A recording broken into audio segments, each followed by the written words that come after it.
In this video, I will be showing you how to use the match and move transition in Canva.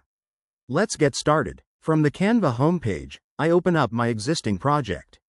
Here on the canvas, I have a graphic of a chocolate milkshake on a solid background. To begin setting up the transition effect, I go down to the bottom timeline, click the three dots on the first page, and select Duplicate Page. This creates an exact copy of the slide as page 2.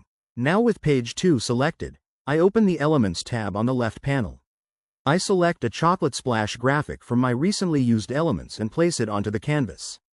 I resize it using the corner handles to fit around the milkshake glass. Then click Position at the top toolbar and move it backward so it sits naturally behind the drink. Next, I want to add some background texture to enhance the animation. I select a crushed chocolate element from the menu and click Background Remover in the top toolbar. Once the white background is cleared, I scale the texture across the entire page.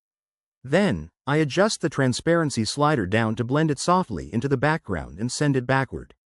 With both slides ready, I hover between page 1 and page 2 on the timeline and click Add Transition. From the options on the left, I select Match and Move. This automatically creates a smooth animation between identical elements across both pages. I adjust the duration slider to around 1.1 seconds for a clean, natural pacing. Finally, I click Preview at the top to watch the full animation play out smoothly. And there you have it. That's the complete process of how to use Match and Move transition in Canva.